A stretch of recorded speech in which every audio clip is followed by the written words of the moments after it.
Chers amis, durant 36 ans, il a servi la France et la paix au sein de notre armée. Il a occupé des fonctions militaires de très haut niveau. Aujourd'hui, nous avons la chance de le voir s'engager à nos côtés. Mesdames et messieurs, merci d'accueillir Christophe Goma.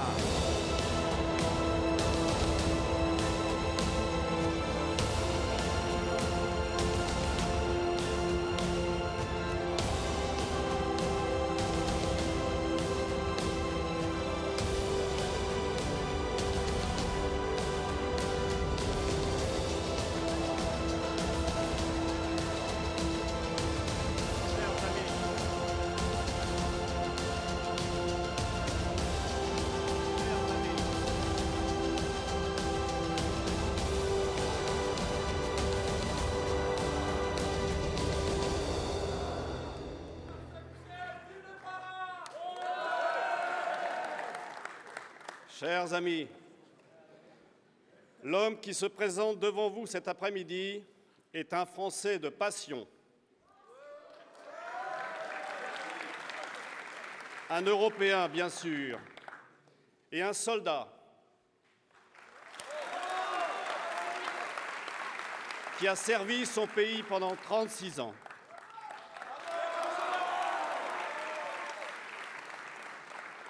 Au nom de la France, j'ai participé à l'arrestation de criminels de guerre en Bosnie-Herzégovine.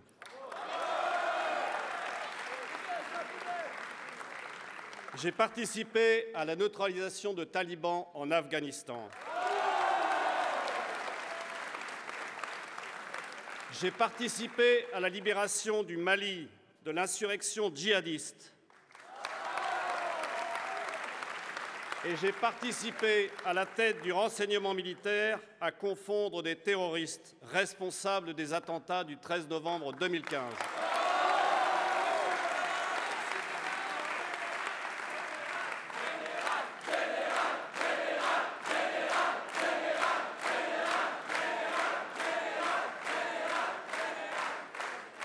Oui, j'ai commandé les opérations spéciales. Oui, j'ai dirigé le renseignement militaire français.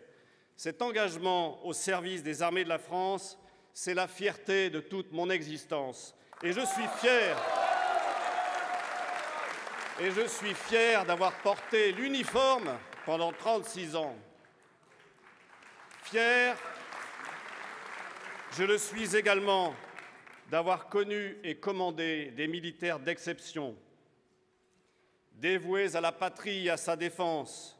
Je veux d'ailleurs ici saluer la mémoire de certains d'entre eux, morts pour la France et que j'ai bien connus quand ils étaient sous mes ordres. La mémoire du sergent-chef Régis Osro, mort pour la France en Bosnie.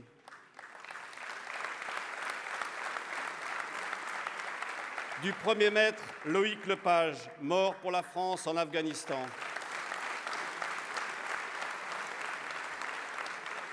Du chef de bataillon Damien Boiteux, mort pour la France au Mali. Du sergent Stéphane Duval, mort pour la France au Mali.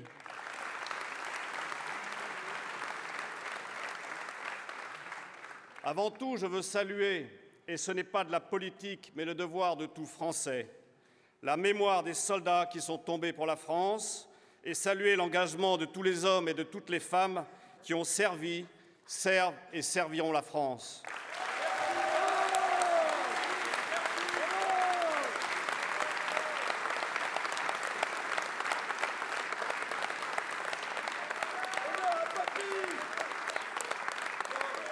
Les menaces qui pèsent sur notre nation, je les connais bien.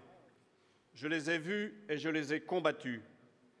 Depuis plusieurs années, elles relèvent la tête et balayer la fable de ceux qui annonçaient la fin de l'histoire. Non, l'histoire n'est pas finie.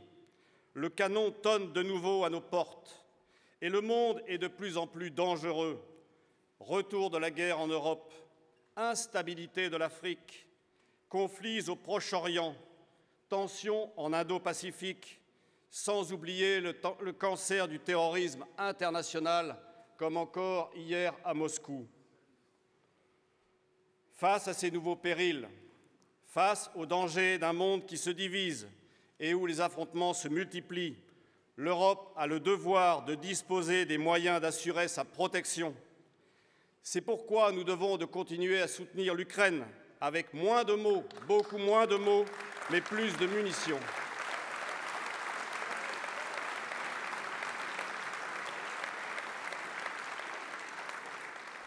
En 1954, je n'étais pas né.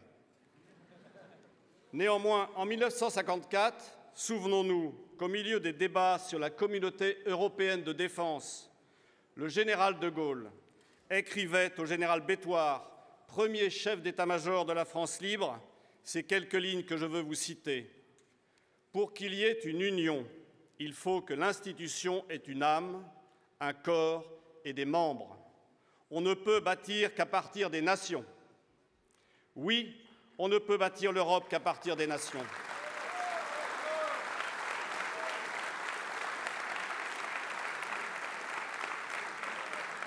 Et on ne peut bâtir la défense européenne qu'à partir des défenses nationales.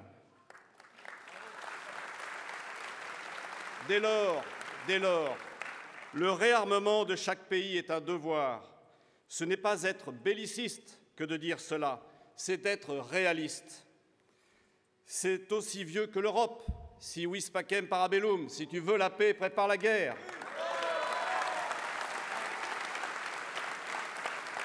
L'Europe, oui, l'Europe a besoin de renforcer ses capacités de défense, de les renforcer concrètement, matériellement, en hommes et en munitions, de renforcer en actes.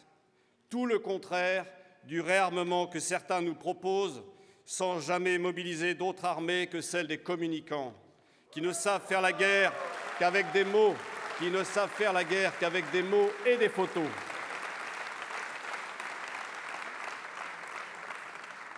Ceux dont la parole s'égare dans des déclarations aventureuses qui nous isolent au milieu de nos alliés. La défense de l'Europe, chers amis, est une affaire sérieuse et nous devons nous en occuper sérieusement. Ce sérieux, c'est la marque de fabrique de la droite, la marque de fabrique des Républicains au Parlement européen.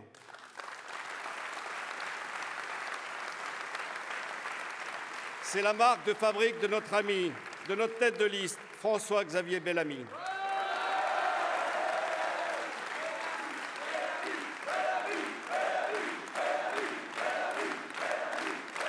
Et c'est la raison pour laquelle, cher François-Xavier, j'ai accepté de te rejoindre à tes côtés et aux côtés de Célie Dimard.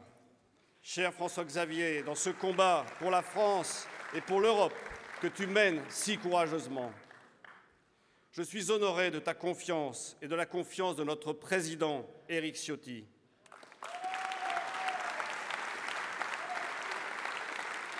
Honoré et fier de figurer sur la liste des Républicains, la liste du sérieux dans les actes et de la cohérence dans les convictions.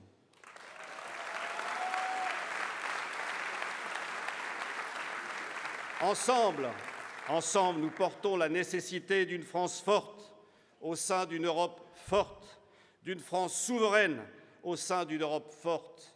Oui, plus la France sera forte et plus l'Europe sera forte.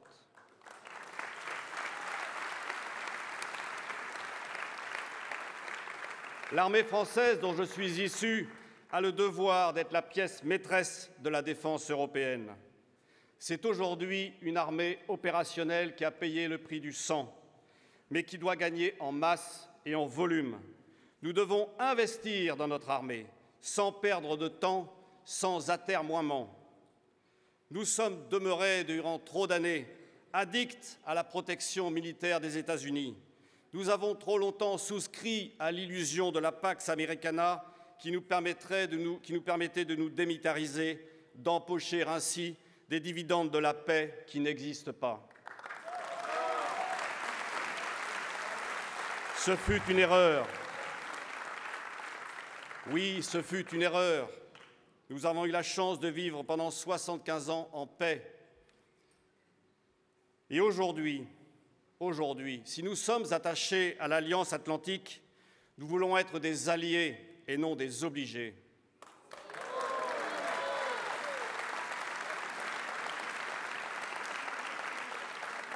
Pour être libres, chers amis, nous devons être forts et en premier lieu tenir nos engagements budgétaires.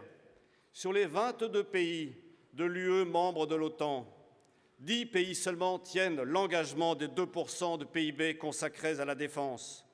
Tous ces pays sont à l'est du continent et la Pologne, avec 3,9% de son PIB, est à leur tête. Soyons clairs, si nous ne faisons rien, l'ouest du continent et la France seront bientôt marginalisés.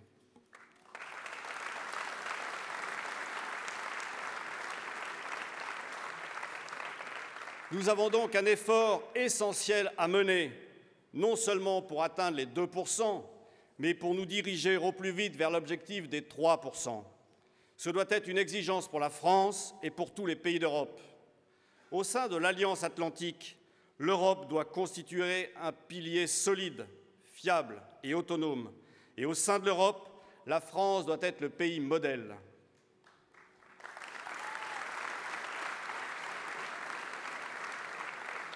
L'exemple même d'un pays capable de se défendre, d'un pays souverain, capable d'investir suffisamment dans son armée et capable de faire régner l'ordre à l'intérieur de ses frontières pour mieux se tenir debout face aux menaces extérieures.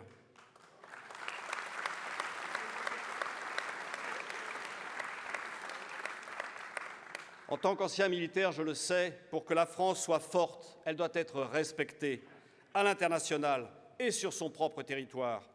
N'oublions jamais que ces menaces existent aussi sur notre sol et que les éléments de déstabilisation de notre nation sont nombreux. Une menace terroriste toujours réelle, un islamisme galopant, une immigration illégale incontrôlée, un antisémitisme hallucinant, un wokisme déconstructeur.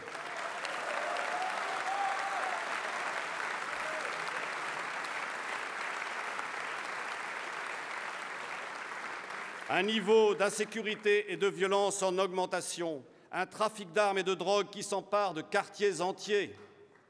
Tout cela doit cesser, et si nous voulons redevenir un pays respecté et souverain. C'est une question de dignité, mais aussi de liberté, car la liberté n'existe que dans l'ordre. Le désordre, c'est l'anarchie, et l'anarchie, c'est toujours la loi du plus fort. Ne nous résignons pas, chers amis, au spectacle désolant de l'instant. La France n'est pas un pays de résignation, c'est le pays du sursaut. La France doit avoir une stratégie, une vision haute et lointaine, au lieu de la vision court-termiste actuelle.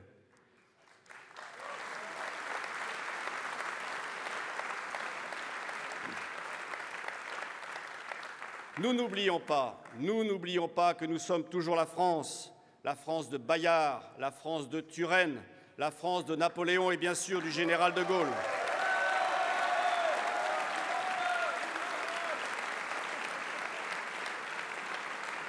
Et nous ne l'oublierons jamais. Nous n'abandonnerons pas la France et nous n'abandonnerons pas l'Europe.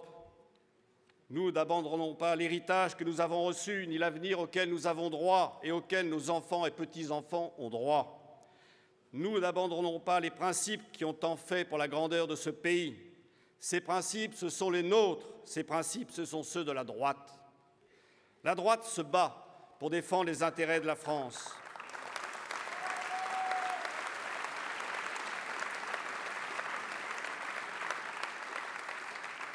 La parenthèse du « en même temps » se refermera bientôt.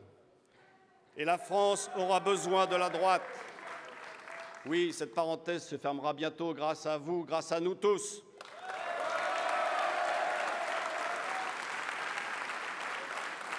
La France a besoin de la droite et aura besoin de la droite pour se redresser.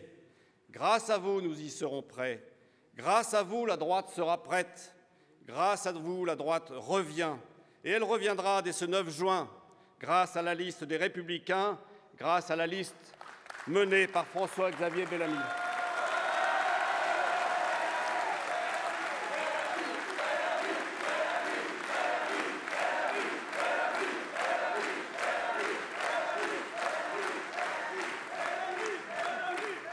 Et si parfois vous doutez. Il nous arrive tous de douter. Si parfois vous doutez, répétez-vous ces mots de Bernanos. Le lendemain, c'est vous. Oui, le lendemain, c'est nous. Le lendemain, c'est la France.